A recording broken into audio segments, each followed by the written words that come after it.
দীর্ঘ প্রতীক্ষার অবসান। অবশেষে শুরু হতে যাচ্ছে সোনারপুর ব্রিজের ওঠার রাস্তার সারাইয়ের কাজ। আগামীকাল থেকে হাত লাগাবে প্রশাসন। আজ দুপুরে ক্ষতিগ্রস্ত এলাকা পরিদর্শনে আসেন স্থানীয় কাউন্সিলর সহ অন্যান্য কর্তা ব্যক্তিরা। কাউন্সিলরের দাবি, লাগাতার বৃষ্টির কারণে এতদিন কাজ শুরু করা সম্ভব হয়নি, ফলে ক্ষোভ বাড়ছিল বাসিন্দাদের মধ্যে। কারণ সোনারপুর ব্রিজ সংলগ্ন এই রাস্তাটি অত্যন্ত জনবহুল। প্রতিদিন কয়েক হাজার গাড়ি ওঠানামা করে এই পথ ধরে। রাস্তা খারাপ থাকায় বৃষ্টি হলেই জল জমে যেত, তৈরি হতো গর্ত।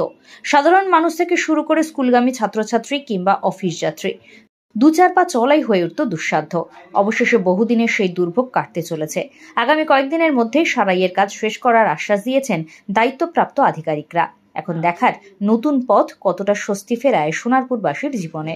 এই রাস্তাটা দীর্ঘদিন ধরে একটা বাজে অবস্থায় রয়েছে এবং এটা খুব গুরুত্বপূর্ণ রাস্তা, কারণ সোনারপুর ব্রিজ থেকে নেমে এই রাস্তা দিয়েই সবাইকে কামালগাজির দিকে যেতে হয় এবং সবসময় এই রাস্তাটা খুব বিজি রাস্তা।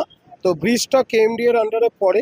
এই রাস্তাটা আমাদের বিধায়ক ম্যাডামের তৎপরতায় পিডব্লিউডি কাজও শুরু করেছিল পুজোর আগে, কিন্তু অতিরিক্ত বৃষ্টির জন্য কাজটা করতে পারিনি। তো আগামীকাল থেকে তারা এই কাজ শুরু করবে। আজকে তারা আবার দেখে গেছে, তাদের মাল মেটেরিয়াল সবই এখানে ফেলে রেখেছে।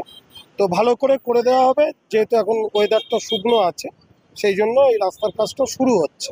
সরকারি কাজ, দেখুন কাজ তো ভালোভাবে করতে হলে একটু তো লাগে, সপ্তাহখানেকের মধ্যে আশা করি হয়ে যাবে টোটাল কাজটা কমপ্লিট। এবং যাতে গাড়িও চলাচল করতে পারে তার সঙ্গে এক ধার ধরে কাজ হয়, যেভাবে হয় ইঞ্জিনিয়াররা আসবে, যে নিয়মে কাজ করাবেন সেই নিয়মেই কাজ হবে। Bureau report, Sonarpur update.